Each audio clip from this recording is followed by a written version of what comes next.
A day after the University of Georgia won another SEC football title, state lawmakers began making their way to the center of campus in Athens. It is great to be back home in Athens, Georgia, home of the SEC championship winning Georgia. And while there was a little celebration, lawmakers were there to prepare for the next General Assembly that starts in a month. Let me remind you that the Workforce Challenges session will begin at 11 a.m. For some, the gathering is a refresher on the legislative process and a chance to learn about trends and policy developments.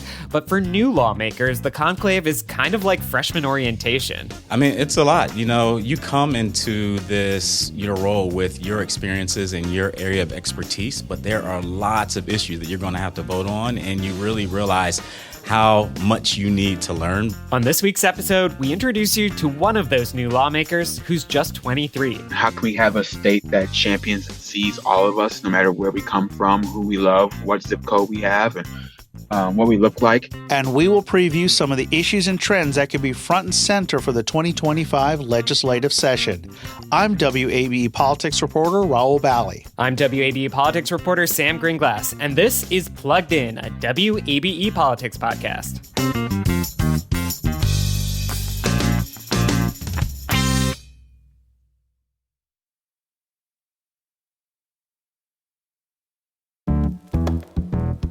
So with the general election and the runoffs in the rearview mirror, a lot of attention is now turning toward the 2025 General Assembly, Sam. And one of the key events as we head toward the kickoff of the legislative session is the Biennial Institute held at the University of Georgia. Raul, you made your way to Athens to be part of it. Tell me what you saw. So this is a good time to remind folks that the Georgia General Assembly works on a 2-year cycle. House and Senate members serve 2-year terms. Legislation, for example, in the 2023 session, carried over to the 2024 session, but it won't carry over to the 2025 session. So next month, it's going to start all over with House Bill number 1 and Senate Bill number 1. There will also be the reappointment and appointment of new leaders and committee chairs. And part of all of this is the Biennial Institute, which is held every 2 years. So set the scene for us. So we're at the University of Georgia Center for Continuing Education and Hotel. It's in the center of Athens. For those of you who know the campus, it's across from Stegman Coliseum. That's where UGA plays their basketball games. There were 2 main rooms being used the day I was there. There's a large hall for panels and a dining room for speeches. And in between those 2 rooms, Sam, there were all these tables set up by state agencies, advocacy groups. They were filled with information sheets, tchotchkes. There was a refrigerator filled with Coke next to a coffee table, 2 very popular places. A lot of socializing, introductions, and just folks catching up, Sam. Well, Raul, that definitely sounds like your element, especially the Coke machine. But I want to go inside those 2 other rooms, talk about some of the panels and what lawmakers found most interesting. So, Sam, there was so much information at this conference, which is hosted by the University of Georgia's Carl Vinson Institute of Government. A number of lawmakers mentioned that they learned a lot at a demographics panel that we had over breakfast. Let me share one gem from Taylor Hafley, who's an applied demographer with the Vinson Institute of Government. 1 out of 3 Georgians live in these 4 counties. So that's Cobb, Fulton, DeKalb, and Gwinnett. So about 3.5 million people live in those 4 counties. Another third live in these light blue counties. These are basically counties that have more than 100,000 people. And so another third lives in those. And that means then in the other 134 counties, about the other third of Georgia's population is distributed across those. Sam, I want our audience to really process that 1/3 of Georgia's population is in just 4 Atlanta counties. The same amount of people are in 134 of the smallest, most rural counties in Georgia. There are so many political and policy implications, including the amount of power that's in the Atlanta area, the amount of resources the Atlanta area needs. There have been literally lawmakers in the past who've said to me, Sam, Atlanta should have one set of laws and the rest of the state should have something different on a specific issue.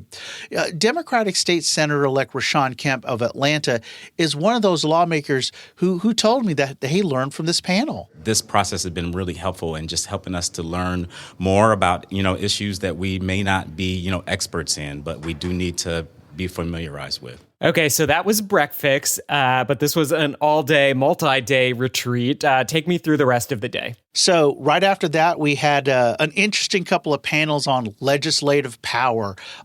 You had a panel involving legislative counsel about how to draft laws. And that eventually takes us to lunch. And during lunch, we heard from former governor, now chancellor for the University System of Georgia, Sonny Perdue. And Sam, there was a moment where Perdue told lawmakers that state schools are receiving an influx of out-of-state applications because of how administrators handled campus protests over the war in Gaza.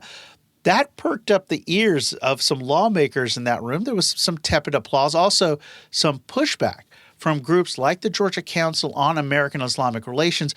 You've done some more reporting that suggests it's a more complicated picture of who's applying to Georgia's public colleges and universities. Yeah, that's right, Raul. Perdue said he's heard some prospective students and parents were impressed by the system's moves to dismantle encampments and penalize protesters. You see the difference between some of the universities in the country and the universities here in the state of Georgia? But it sounds like that observation is pretty much anecdotal. The university system says system-wide data on in versus out-of-state applicants was not available. But I obtained some data from the University of Georgia and Georgia Tech to maybe offer some clues here. Georgia Tech did report a roughly 14% rise in early action applications this year. UGA saw a roughly 15% bump. But Raul, the schools say that growth was driven roughly equally by in and out-of-state students. And applications have actually been growing for several years now, due in part to affordability. The affordability of Georgia Tech was actually cited in the Wall Street Journal recently. But setting aside the why, Raul, Perdue said more out-of-state applicants is not a bad thing. There's some best and brightest students coming from a lot of other places that they come here. Guess what they're more likely to do? Stay here. As schools like Georgia Tech and UGA attract more out-of-state demand, they've actually adopted two-tier deadlines, admitting in-state students first, because UGA, for example, still aims for an 80% in-state freshman class. Now, enrollment is up across the entire University System of Georgia and its 26 colleges, but that's mostly been driven by in-state students. However, that may not last. UGA demographer Taylor Hafley, who you mentioned earlier, told lawmakers that Georgia births peaked back in 2007. That would be our high school class of 2025. So those are the folks who are seniors right now. So we might anticipate that this will be our peak number of high school students in the state. Now, that does not consider in-migration, which is the primary driver of Georgia's population growth. And 30% of Georgia's population is expected to be under 25 by 2050. But that decline in natural population growth, births outweighing deaths, that could have implications for Georgia's workforce, K through 12 schools, and of course, higher education. And Sam, Governor Brian Kemp also addressed the conference. He talked about a few of his priorities, including one that has left the mind of many, Hurricane Helene recovery. He made clear that he intends to move quickly, calling it a top priority. For weeks, my team has been speaking with leadership from both chambers and crafting a state relief package that I will present the first week of the new session. It will include both budgetary and legislative components, and I look forward to your full support in quick action of these priorities for the people of our state. A couple of other things to mention on hurricane relief. Kemp again called for additional federal action. He also noted the current estimate of $12 billion in damage, 5.5 of that being from the agricultural world. And Sam, we have been down this road before. In 2018, we actually had a special session in the aftermath of Hurricane Michael. That package included money for economic development and development authorities for recovery efforts, and there were tax breaks for tree farmers to help them recover. You're looking at kind of a similar package in this case. Yeah, and the state aid could be really important as the Congress kind of drags its heels on providing more disaster aid after these storms. But Raul, as we look ahead to the legislative session more broadly, did the governor offer any other clues about what's top of mind for him as we move into session? Lawsuit reform, Sam. This has been a challenging lift in the legislature and for the governor. One of the things that I'll be watching for is legislation on what is called premises liability. In short, Sam, if you and I go to Waffle House, you and I get into a fight, I beat you up. Should you be able to sue Waffle House, Sam?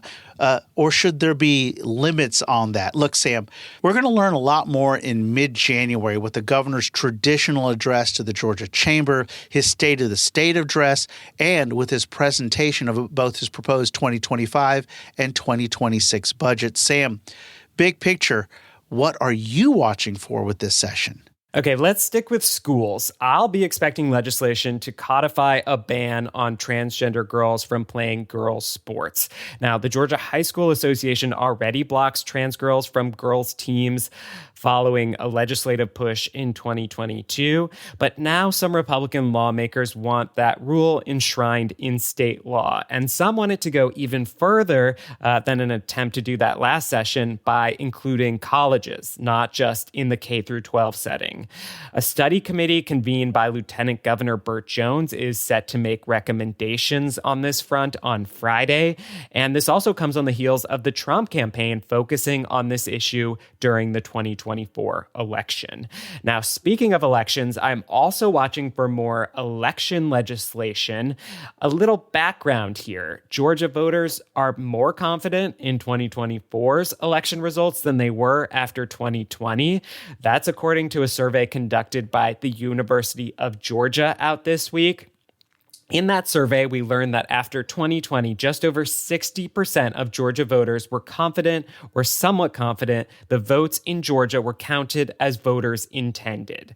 That's pretty low. This year, after President-elect Donald Trump's win and many changes to Georgia's voting laws in recent legislative sessions, that confidence has jumped to over 80%, driven largely by Republicans reporting more confidence in the election results. Now, Democrats' confidence in the election result actually fell somewhat compared to 2020. Okay, Sam, that's really interesting. Yeah, and voters reported being most confident in their own vote being counted as intended, but got less and less confident as they were asked about the integrity of the vote count in their county, the integrity of the vote count in the state, and then in the nation was the lowest confidence.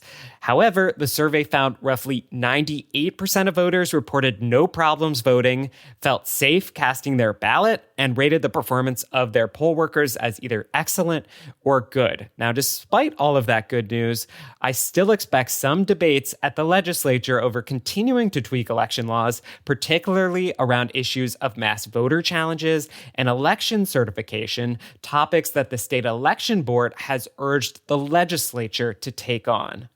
But how about you, Raul? Are there other issues you're keeping your eyes on as we gear up for the session? Sam, so many things come to mind, but let me give you two things. First, the state budget. And I know that one sounds boring, but, it really is one of the most important things lawmakers do. The current $36.1 billion budget that's currently running the state, that has to be adjusted or amended. That's the first budget they do. That's probably where we could see hurricane relief done. Then there's the overall 2026 budget. And for example, we'll be watching to see what's done with the billions in surplus dollars. Let me mention one other interesting issue that I'll be watching for. Homeowner and condo owner associations. We've heard so many horror stories about those associations. It seems like lawmakers want to do something around HOAs and condo associations. Okay, very serious topics there, but let's end this segment on a little bit of levity. Absolutely. I want to go back to Governor Kemp's speech at the biennial. And just to remind our audience, he is a former Republican state senator and a voice you heard also earlier in this segment, Democratic State Senator-elect Rashawn Kemp, something the governor had fun with in his speech. Now, it is not lost on me that after this most recent election, we now have another Kemp in the Georgia State Senate. Good ones to be reckoned with as well. I'm hoping Senator-elect Kemp's record will mirror mine when I All right, starting out the session with at least a little bit of bipartisan goodwill. That seems like a good time for a break. This is Plugged In, a WABE politics podcast.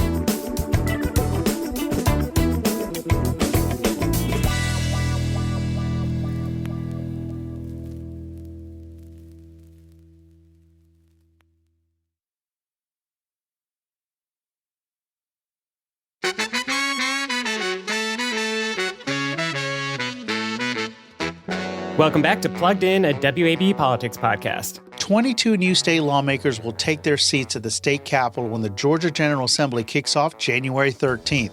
The new class includes members from around the state, both parties, and a wide range of ages. The oldest, Floyd Griffin, is 80. The youngest, Bryce Berry, is just 23. Joining us now is WABE's Jasmine Robinson, who spent some time with Berry for a WABE profile. Jasmine, welcome back to Plugged In. Hey, thanks for having me, y'all. So many interesting things about Berry to talk about. Why did you want to talk to him? Oh my gosh, there are so many interesting things about Bryce Berry. He is not your average lawmaker, if there is such a thing.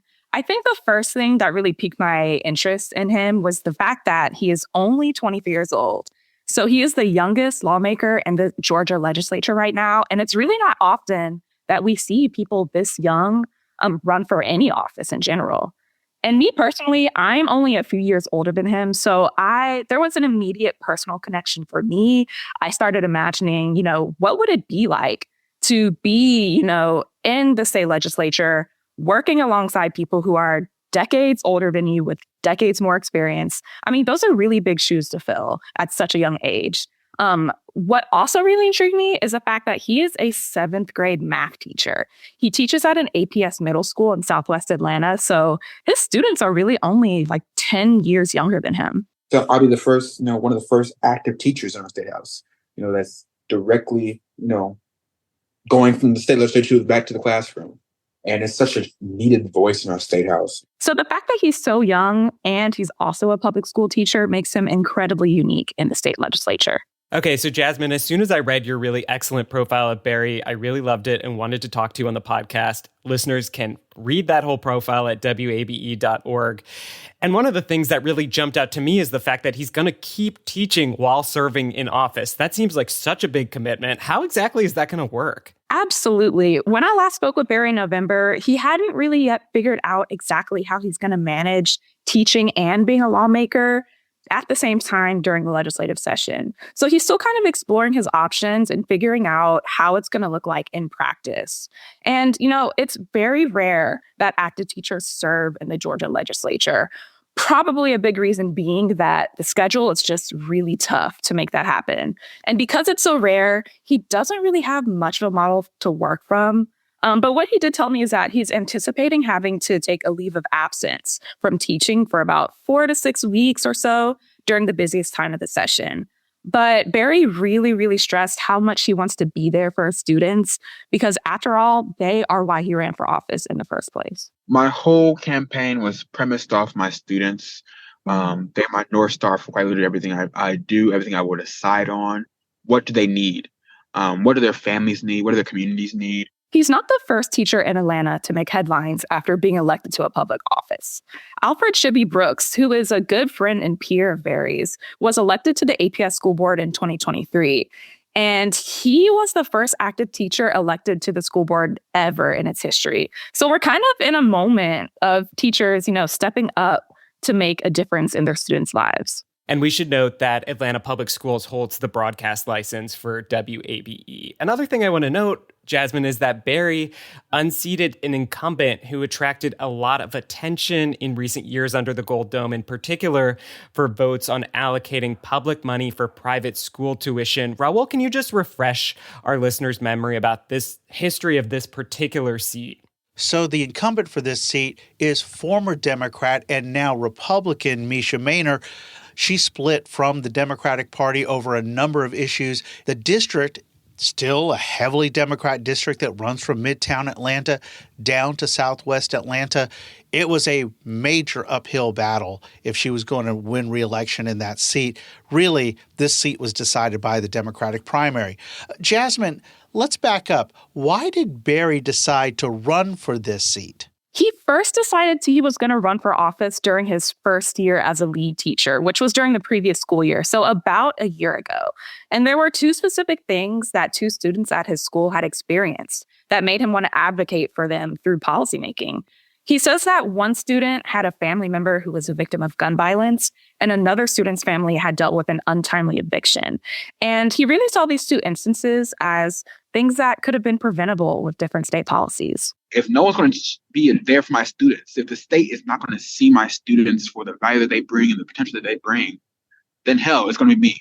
It's going to be, if we don't have state legislators that will champion them, I'm going to be the one. So going forward, his legislative priorities are focused on education. And he talked to me about things like wanting to update Georgia's quality basic education program, raising teacher salaries, and improving school infrastructure. Jasmine, you also talked to Berry about how his childhood in St. Louis shaped his bid. Yes. So Berry has a long history of community organizing, and this goes back to his time growing up in St. Louis. In 2014, if you recall, Michael Brown was fatally shot by a police officer in Ferguson, and this was just a few blocks from where Berry lived at the time. And he was only 13 years old, and this moment in time really changed his life. He says that he and other Black folks in St. Louis kind of looked around during this time at how their community could be improved through collective action. And, this was really the beginning of the Black Lives Matter movement that he got to be a part of on the ground. And he's been organizing in different ways since then, whether that be in St. Louis or here in Atlanta. I see myself in my experiences that I had growing up as a working class, lower class Black man from the projects of St. Louis, Missouri. And I see a lot of my students as well. And I want to, I've been blessed enough that, I made it here, and I want that same opportunity and outcomes for my students. And, a lot of his drive comes from wanting to improve outcomes for his students who are young Black people like himself and ensure that they have the same pathways to success that he found for himself. That was Berry's motivation for his work as an organizer, and that's his motivation right now as a lawmaker. So, Jasmine, we've talked about Berry being an active teacher and how that's pretty unique. And I think it also kind of gets to this debate that we've discussed before about Georgia having a part-time legislature and whether that makes it harder for regular folks to serve, like a young teacher. But Jasmine, I'm also interested in Berry because he is so young. He's among the youngest lawmakers in state history. He's firmly in Gen Z. He joins a newly elected 27-year-old lawmaker. We've also got a 29-year-old already in the state legislature. He's a younger millennial like I am. But Jasmine, you're a Gen Z generation member. What are some of the issues or perspectives that a young lawmaker in particular may be able to bring to the forefront as an office holder? So I feel like Gen Z is still very much perceived as just teenagers who use weird slang and are addicted to TikTok. Now, I will say I consider myself to be an elder Gen Z, so I'm kind of far removed from that reality. You're cusp. But in all seriousness, Berry is sort of a perfect example that Gen Z does care about the state that we live in and the policies that affect us, and we do deserve a seat at the table. And I think that the issues that young people care about are very much in line with what older generations care about. Berry's campaign platform touched on areas like housing and economic development, which are things that are already impacting our generation directly. And, with this recent election, we kind of saw that Gen Z is not a monolith. We're very split on a number of issues. Berry did kind of talk to me about how he's looking forward to working across the aisle. He's a Democrat, and he is expecting to work with Republicans on policy. And, just in general, I think as a young person, he adds a fresh, new energy to the legislature that is always needed. We're so grateful this week to have WABE's Jasmine Robinson sharing her reporting. Jasmine, thank you so much. Thank you guys for having me. That's it for this edition of Plugged In, a WABE Politics podcast. A reminder to stay with Plugged In as we get going with the 2025 Georgia General Assembly. If you've been a fan of the Gold Dome Scramble podcast in the years past, All of that in-depth reporting on the legislature will now happen here on Plugged In. Our producer is Brendan Rivers. Our managing editor is Alex Helmick. And if you appreciate the reporting you hear on this podcast, you can help fuel our work with a donation this holiday season to WABE. 90% of our funding comes from right here in Metro Atlanta, and we rely on listeners like you to help fund critical reporting on public policy and politics. This giving season, support Plugged In and other WABE programming you enjoy at wabe.org/donate. Thanks for listening.